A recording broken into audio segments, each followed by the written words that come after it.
Today, I'm bringing you players that are rising up my rankings as we get closer to the 2023 season. These are players that are getting hype. We've been here in training camp, preseason, whatever the case may be. Let's get straight into that first player here, and that is DJ Moore. He is currently rising up my rankings, and he's my wide receiver 21. As you can see on Underdog, wide receiver 21 as well, Sleeper, wide receiver 24, ESPN, wide receiver 26. I truly believe this could be the year that DJ Moore kind of breaks that mold out and stop finishing outside of that 2019 23 area as a wide receiver because of what he's going to be coming into this year. And who is the quarterback, right? DJ Moore has never been that bust or terrible player that we all expected. He's always been that he always had that talent. He always had that draft capital to prove it. Picked in the 21st pick in the first round of 2018. DJ was set for an incredible career, but when we really look at what happened to this team, and since he was with the Carolina Panthers, it was kind of QB purgatory when you think of this offense. It was kind of skewed in our mind because CMC was always finishing running back one, running back two. He was getting the opportunities. He was getting the goal line touches. He was getting the touches on the ground, and that was kind of skewed with DJ Moore. We were always hoping that he was going to take the next step. He just never did. And then we look at the past 5 years of the quarterback play with DJ Moore and who was throwing the ball to DJ Moore. 2018, that was Cam Newton, where DJ finished wide receiver 38. We all know Cam was on his last leg there. 2019, Kyle Allen, he also finished wide receiver 18. A little bit better, but Kyle Allen is not the answer, right? 2020, Teddy Bridgewater, wide receiver 22. We all know Teddy Bridgewater, once again, also another quarterback that we don't want to lean on. We shouldn't have leaned on. 2021, we thought there was a little glimpse with Sam Darnold. That wasn't the case. He finished wide receiver 19. Now Sam Darnold, the second backup to a 7th round pick in Brock Purdy. Okay, 2020, Baker Mayfield, Sam Darnold, and PJ Walker finished wide receiver 22. Obviously, this past year, he was up and down with another quarterback. A lot of people thought coming into this year that DJ Moore was going to be some of this phenomenal guy because Baker Mayfield's there. Baker Mayfield never consistently produced a wide receiver finish. He only produced one wide receiver finish in the top 15. That was Jarvis Landry. There was nothing else remotely close to that with Baker Mayfield. DJ Moore was averaging the wide receiver 23 in the last 5 years with the quarterbacks that are clearly not the answer. Okay, and I think that is the biggest thing when you look at this. Now you look at the team that he's on now. Now he's with the Bears. He's with Justin Fields. Now a lot of people have a lot of question marks with Justin Fields and what he can be, what he can do into this offense. I think if you look at the history in the past couple of years and you see, okay, the Bills traded for Stephon Diggs, Allen popped off. The Eagles traded for A.J. Brown, Jalen Hurts popped off. Does that follow in trend with the Bears getting DJ Moore and then Justin Fields pops off? I mean, he already popped off on the ground. We are believing in him as a pass catcher. I'm believing him. Zach and I have been ridiculed in the chat, in the comments, saying Justin Fields is not the answer. We have agreed with, I would say, the majority of the fantasy, which feels like the majority of the fantasy community. Not saying not everyone's out there is Justin Fields haters, but we have to remember that they went out. They had the #1 overall pick. Could have picked Bryce Young, could have picked C.J. Stroud, Anthony Richardson. They stayed with Justin Fields and got him his wide receiver 1 this year in that hole for the #1 overall pick. Now, when you see what we saw in preseason, by the way, take it with a grain of salt because it wasn't too much. We didn't see too much, but the way Justin Fields looked, he looked more confident. Another year under this Luke Getsries, correct me if I'm wrong, I'm terrible with names, offense, right? Another year in this system, another year where he's acclimated and going back to back with this offensive system, which feels really comfortable. The offensive line gets significantly better. The defense gets significantly better. The weapons also gets better with DJ Moore, Cole Kmet taking another big step. DJ Moore is still there. I mean, the opportunity is there for DJ Moore to really break the mold here and finish as a top 20 wide receiver. I do have him as my wide receiver 20. I can't put him any higher just purely based off I truly believe on those other wide receivers, but I will not be surprised if DJ Moore at the end of this year is a top 15 wide receiver, has a top 15 wide receiver finish with Justin Fields. I think both of these guys are hand in hand. I think both of these guys have the chemistry, especially with the reports that we've been hearing in camp of how, the way they've been utilizing DJ Moore, getting him in space, slant routes, the quickness, the confidence that we've seen in Justin Fields, I'm really excited about how we can see DJ Moore and Justin Fields really take it to the next step coming into 2023. So he is my first player rising up my rankings. All right, before I get into my second player, guys, go to flogfantasy.com/land, the best place to support what Zach and I are doing here. Rankings, articles, bonus content, and so much more. If you want the latest of both of Zach and I's rankings right before your drafts, this is exactly where you can go and get them, that are updated day by day. We're trying to update it as much as possible. So once again, flogfantasy.com/land, the best place to support what Zach and I are doing here. You get 30% off at sign up. My next player rising up my rankings, still at the wide receiver position. We're going all the way to Pittsburgh now. George Pickens, baby. He is my wide receiver 31, underdog 34, sleeper 37, ESPN wide receiver 36. And one of the most exciting offenses, I truly believe, an underrated fantasy offense coming into the 2023 season. And let's just start off by the person on the center, Kenny Pickett. Okay, I truly believe he's going to take the next steps, which would obviously help George Pickens come and be a successful fantasy relevant wide receiver. Not only that, this offensive line has improved with Broderick Jones being drafted in the first round. And I sound like a broken record when, I talk about anyone on this offense. When I talk about, Kenny Pickett, Pat Freiermuth, Deontay Johnson, George Pickens as well. I truly believe Kenny Pickett, George Pickens, the chemistry that we have been hearing out of camp right now, saying that George Pickens and Kenny Pickett have been very favorable. He's been his favorite wide receiver to target. Not only that, how much George Pickett has improved in his route running. One of the things that was a big concern in the fantasy community, especially if you were drafting him in Dynasty, was that his route tree was limited.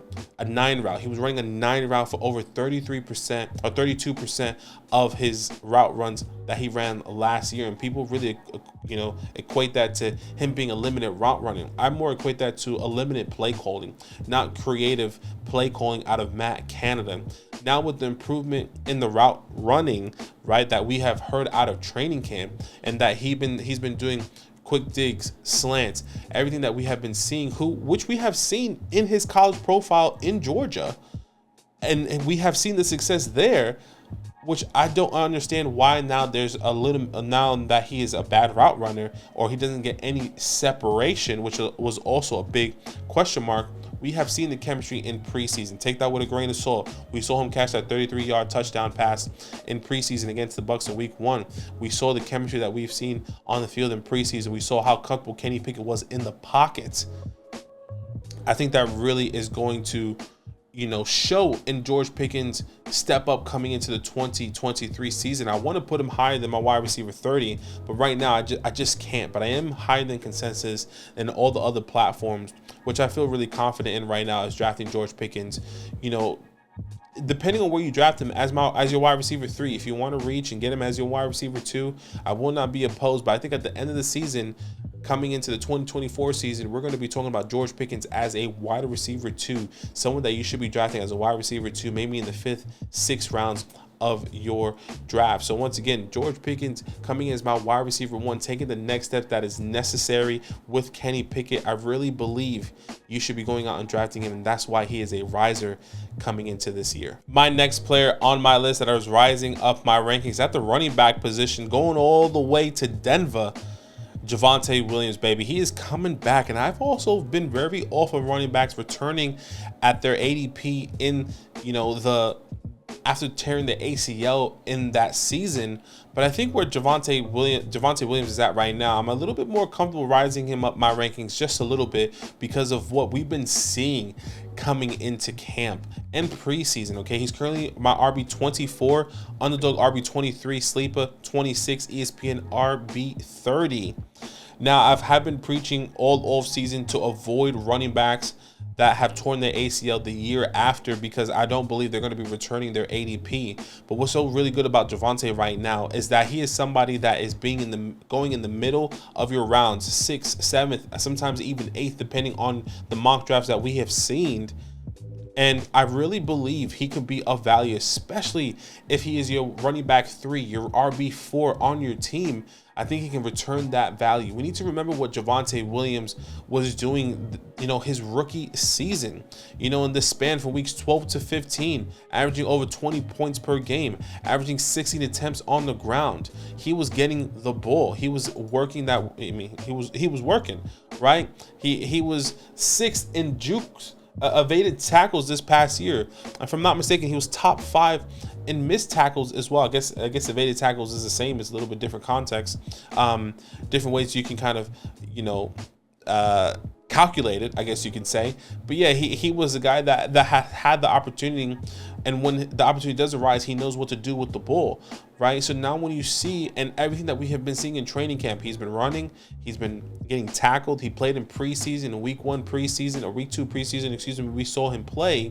He was getting the rust off a little bit. He missed a couple he dropped a couple balls, he got the ball, but what's really good is how much he was getting targeted in this offense early on, especially with Sean Payton. And everything that we've heard out of camp has been positive. Javonte Williams has been ahead of schedule. We've seen him on the field getting tackled, where before we didn't see that with a lot of these people. We didn't see that with Breece Hall. We didn't see that with Saquon Barkley, when they were coming off the ACL tear, where Javonte Williams was extremely ahead of schedule, which I truly believe could be of value. And this is why he is rising up my rankings. If I can get him as my RB3, RB4, don't draft him as your RB2. I do not advise to do that. But if you can get him there as a bye week type of guy, maybe he'll get you in the second half of the season. Let's just say weeks 8 onwards. Maybe he's a top 15 running back. That is such a good steal for each and every one of us when you think of where he's going right now. I mean, once again, let me just remind you, ESPN RB30. Maybe you're in ESPN leagues right now and Javonte Williams going RB30 and people are avoiding him because he's injured. I am drafting him every single day there. Sleeper. We see him rising little by little in RB26, and obviously underdog's a little bit different. That's based off weeks. You want to get into that week 17, so he's a little bit higher there. But my RB24 right now, where I was telling a lot of people to avoid, I feel really confident in Javonte Williams, and that's exactly why he is rising up my rankings. Okay, my last player on this list, somebody that I have been raving about, somebody that Zach and I have been talking about all on live streams, and I have brought as a breakout player, as a trade for, as a must draft, and someone that is still rising up my rankings right now, not dynasty rankings, but my rankings. That is Jahan Dotson, currently my wide receiver 27 right now, and I truly believe he can go even higher as we get closer to the season, especially when we find out what's going to happen with Terry. Okay, ESPN wide receiver 37, sleeper 39, underdog 38. That is absurd that he's still at the second half of the 30s in the wide receiver rankings and all those other platforms. I think he should easily be, in the 20s now, and I think he could be even breaking the top 25 potentially coming into the 2023 season. Let's talk about the caveat in the room. Terry McLaurin does have turf toe. What does that look like? I'm not necessarily sure. We probably won't really find out what that is going to look like until week 1 of the season, which might be a little bit too late. But if I have to guess, it's that Terry won't be ready for week 1.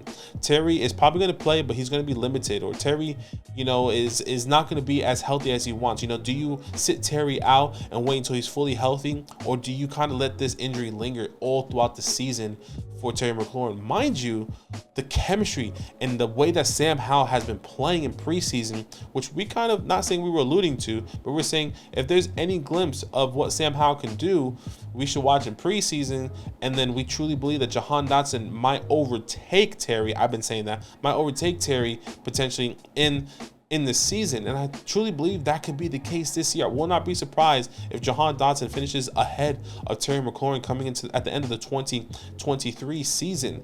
Something really interesting here. Once again, take it with a grain of salt, and this is the longest that we have seen a first-team offense play for a preseason, it feels like. And that was with Washington against the Baltimore Ravens, where they did break that streak. They won 29-28. But they played for the full first and second half of that game. Now Terry gets injured with one of the last plays of the second half. I think there was about a minute and a half left, or I think it was like 50 something seconds left in that scenario. But Jahan Dotson catches 5 out of 76 yards. Caught 5 out of 7 targets for 76 yards.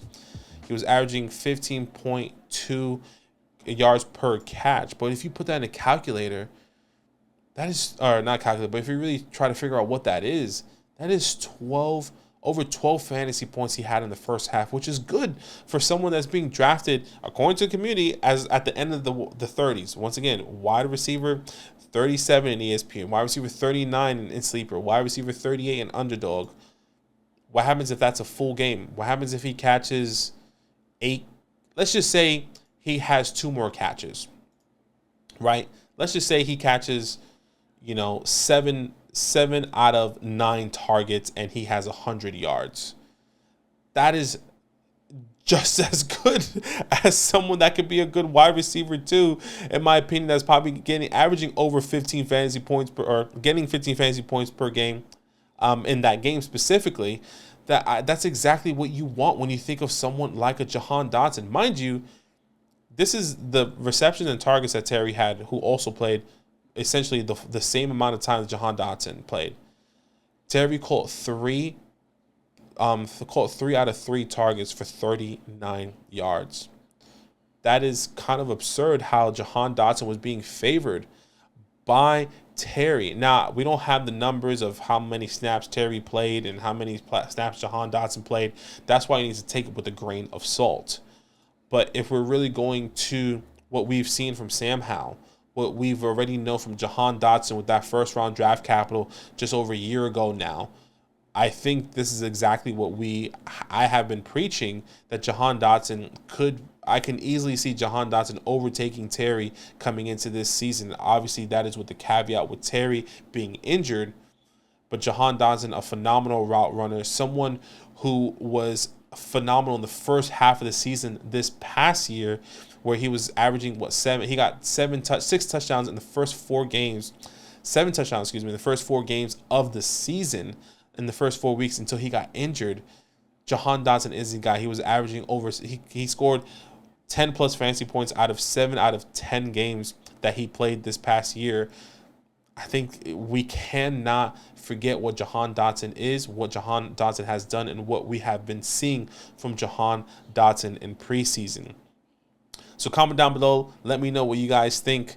Jahan Dotson, Javonte Williams, DJ Moore, and George Pickens. Those are my guys that I truly believe could help you win leagues, but are also rising up my rankings. Comment down below. Let me know who you think is going to be in the comments. And as always, it's all love. Now that those idiots are done talking, who needs some rankings? Hell yeah, I need some rankings. Then use promo code LAND, L-A-N-D, for 30% off any membership at flockfantasy.com. Oh. It's so easy, even your grandma could scan that QR code right there.